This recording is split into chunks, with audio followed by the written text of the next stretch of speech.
Water is the ultimate source of life, but in the world of real estate, it can become the ultimate source of war. Most corporate developers believe that if a natural stream flows near their property, they have the right to control it. Gavin was a multi-millionaire developer who believed his wealth allowed him to conquer nature itself. He wanted to build a massive luxury mountain resort featuring a giant artificial lake and an 18-hole golf course. But to fulfill his grand architectural vision, he needed a massive and continuous supply of fresh water. Right next door to his mega development lived Thaddeus, a 75-year-old retired professor of historical geology. Thaddeus lived on a historic agricultural estate that relied entirely on a pristine, ancient natural stream. This stream had cascaded down the mountain and through his property since 1872. It was the lifeblood of his historic apple orchard and the surrounding local ecosystem. Gavin looked at the natural stream and saw only a free resource that he could exploit for his wealthy clients. He did not care about environmental balance, and he certainly did not care about his elderly neighbor. Gavin believed that laws were flexible for men with millions of dollars in their corporate bank accounts. He was about to learn that water rights are protected by the oldest and most unyielding legal doctrines in the nation, an ironclad legal framework that would completely drain his financial empire and leave him utterly ruined. Welcome back to Fence Line Feud, where borders are sacred and greed always pays the ultimate price. To understand this intense environmental conflict, we must examine the unique geography of the valley. Thaddeus's historic orchard sat beautifully in a fertile basin in rural Oregon, surrounded by ancient forests. The property was famous for its rare heritage apples, which required precise and clean irrigation to survive. The sole source of this irrigation was a beautiful, rushing natural stream fed by pure mountain springs. The stream flowed naturally across the high rocky border, down through Thaddeus's land, and then toward the lower valley. For over a century, this water flow remained undisturbed, establishing a perfect ecological harmony. Then, Gavin's corporate construction crews arrived on the vacant land located just above the stream's origin. Gavin's mega-resort project was falling severely behind schedule, and his financial investors were growing restless. His plans for a massive luxury water feature and lush green golf courses required millions of gallons of water daily. The commercial utility costs to pipe in city water were astronomically high and would destroy his profit margins. Gavin stood on the ridge, looking down at the rushing natural stream flowing peacefully into Thaddeus's orchard. That water is just running wild and wasting away on an old man's private garden, Gavin said to his engineers. We are going to capture that entire flow, redirect it into our property, and fill our resort lake instead. His lead environmental engineer immediately raised a serious, urgent warning about the legal risks. Sir, that is a natural waterway protected by strict state riparian doctrines, the engineer explained. You cannot legally alter or diminish the natural flow of water that a downstream neighbor relies upon. If you block that stream, you will cause catastrophic agricultural damage to the historic orchard below us. Gavin waved his hand dismissively, a cold, arrogant smirk spreading across his face. The old school teacher doesn't have the money to fight a major international real estate corporation, Gavin hissed. By the time he hires a local lawyer, our luxury resort will be finished and generating millions in revenue. Tell the crew to bring in the heavy diesel earth movers and the concrete mixing trucks immediately. We are going to build a massive structural earth dam right at the property line and turn that stream around. The illegal environmental altering project began early the following morning under a heavy gray sky. Massive heavy-duty excavators began tearing up the natural rocks and soil directly along the border line. They dumped tons of heavy boulders and thick concrete barriers directly into the path of the rushing stream.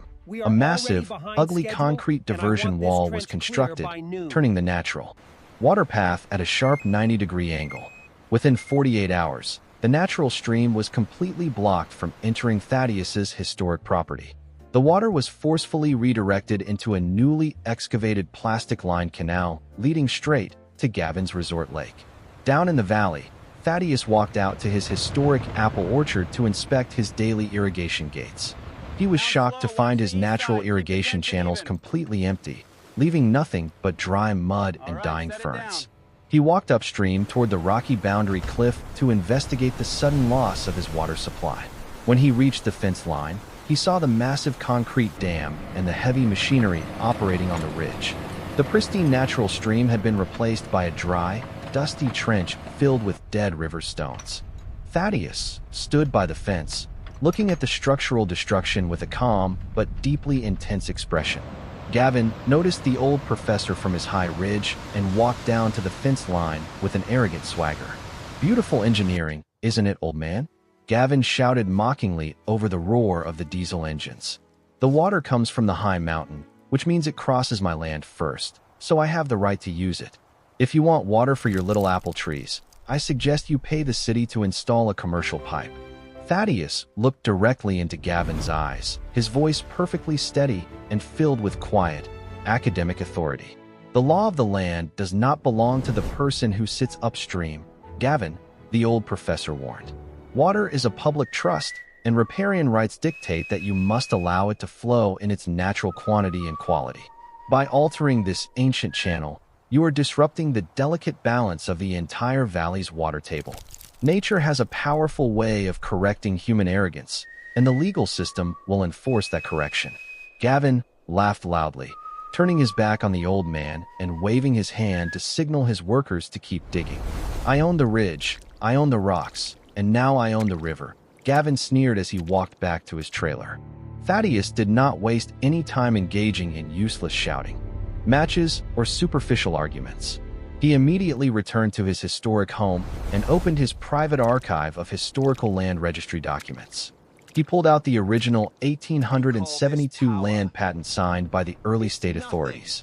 He also activated a network of digital flow rate sensors and automated cameras along the dry creek bed. For 7 consecutive days, his digital sensors recorded a total water flow rate of absolute zero. The heritage apple trees began to show severe signs of dehydration, their leaves curling and turning yellow. Thaddeus compiled the real-time flow data, the environmental impact photos, and the historic land titles into a briefcase. He drove directly to the state capitol to meet with senior officials at the Water Resources Department. He also filed an emergency petition with the Federal Environmental Protection Agency and the state court. The old land patent held a critical, forgotten legal protection that Gavin's high-priced lawyers had completely ignored. Early on a clear Monday morning, Gavin was hosting a grand preview event for his wealthy resort investors. They were standing on a newly constructed wooden deck, admiring the massive, sparkling artificial lake. Suddenly, a fleet of 5 state law enforcement vehicles and 2 environmental agency trucks pulled up. A group of armed state troopers and environmental inspectors marched directly onto the luxury resort property. They were accompanied by a state court bailiff holding an emergency judicial injunction order. "Gavin, you are ordered to immediately halt all construction and operations," the court bailiff announced loudly.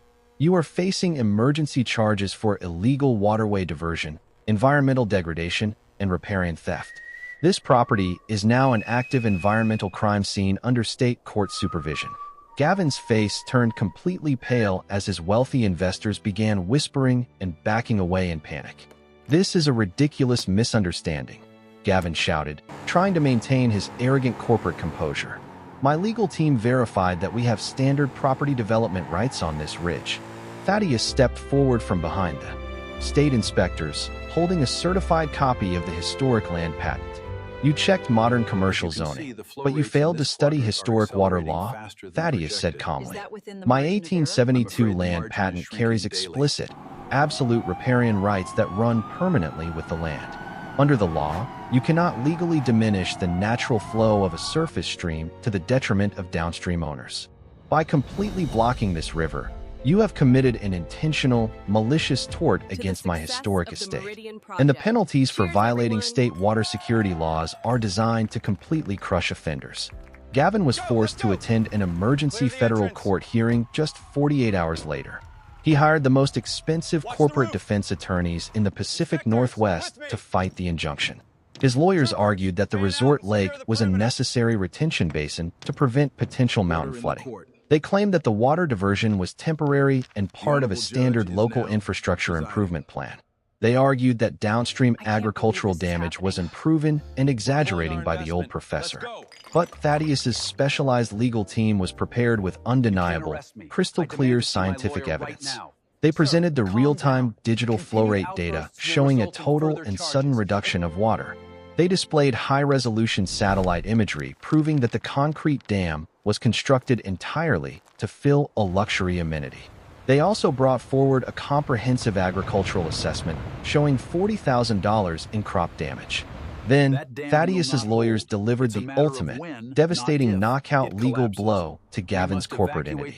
They invoked the ancient state doctrine of material riparian diminution and tortious interference with water rights.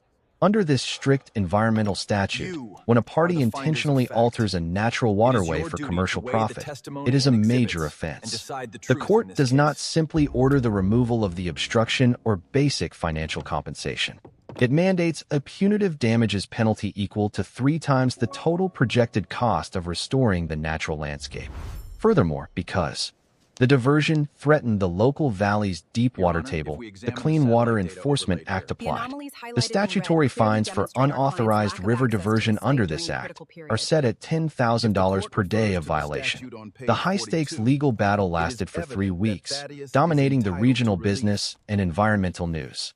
Gavin sat at the defense table, sweating through his expensive suits as his public reputation completely disintegrated. Realizing the extreme financial and legal liability, his wealthy resort investors panicked and withdrew all capital. The multi-million-dollar resort project was suddenly left with zero funding, causing its stock value to crash to nothing. On the final day of the trial, the federal judge looked down at Gavin with absolute coldness and severity. The defendant acted with total corporate arrogance, extreme greed, and complete disregard for environmental law, the judge stated. He believed his wealth allowed him to steal a natural resource and dry out a historic neighbor. The court hereby issues a permanent mandatory injunction ordering the immediate demolition of the illegal concrete dam. Gavin is ordered to pay the plaintiff Thaddeus a total of $2.4 million in punitive damages. He is further ordered to pay the State Environmental Trust $2.6 million in daily statutory fines and restoration fees. The final total civil judgment against Gavin was a crushing, historic $5 million. Gavin stared at the federal judge in pure, paralyzed shock, his mouth completely open as the gavel fell. He had spent millions constructing the resort lake, building the canals, and marketing the luxury project. Now he had lost his resort funding, lost his permits, and faced a massive debt he could never hope to repay. The total financial collapse of Gavin's real estate empire was immediate, brutal, and absolute. His primary development corporation was forced to file for total Chapter 7 liquidation bankruptcy. Federal court marshals arrived at his commercial headquarters, placing giant red seizure notices on the glass doors. But the strict environmental laws were not finished with the arrogant developer. Yet, because he had signed the construction orders personally, the court pierced his protective corporate veil. They targeted his private personal wealth and luxury assets to satisfy the $5 million judgment. His multi-million-dollar private modern mansion, his luxury sports cars, and his private yacht were all seized. Everything he owned was placed on the public auction block to pay for the restoration of the natural valley. 1 month later, the once proud billionaire was left with absolutely nothing but a single suitcase. The local community gathered on the quiet street to witness the final, dramatic downfall of the tyrant. Gavin was forced to load his remaining plastic bags into a rusty, dented old hatchback car. He looked over at Thaddeus's beautiful orchard across the road, his face twisted with bitter, silent rage. Thaddeus was standing calmly by his fence line, watching the clean natural stream rush beautifully into his land. Gavin started his loud, smoking old car and drove away into total obscurity, completely broke and ruined. Peace, security, and ecological balance returned to the historic mountain valley. With his massive $5 million judgment, Thaddeus did something truly noble and extraordinary. He did not buy luxury items, expensive items, or superficial corporate assets. He used the funds to build a state-of-the-art public water monitoring station to protect the entire valley. He then donated the ridge land containing the mountain spring to a permanent state environmental preserve. The ugly concrete diversion structures were completely demolished by specialized environmental engineers. The natural rocks and soil were carefully restored to their original, ancient geological paths. The pristine mountain stream flowed once again in its true channel, cascading beautifully through the forest. The vacant land that Gavin had tried to exploit was transformed into a beautiful public nature park. Today, a beautiful scenic walking trail runs along the side of the fully restored mountain river. Instead of an exclusive luxury golf course, there are rows of beautiful wildflowers and ancient trees. The incredible story of Thaddeus and Gavin remains a legendary lesson for the modern world. Greedy individuals may believe they can manipulate nature and alter boundaries for personal profit. They may believe that their corporate wealth protects them from the consequences of their actions. But justice, just like a rushing natural river, always finds a way to break through human arrogance. It brings the powerful truth out of the shadows and into the blinding light of absolute accountability. Never attempt to redirect or steal a resource that belongs to the community and the land itself, because the laws of nature are deep, and the price of greed will always sweep you away. Thank you for watching this incredible, satisfying journey of justice on Fence Line Feud. If you found this environmental and legal victory deeply satisfying, please hit that like button right now. Subscribe to our channel for more deep dive property wars, and leave your thoughts about Gavin's total downfall below. Stay vigilant, protect your borders from the sky to the deep earth, and we will see you in the next feud.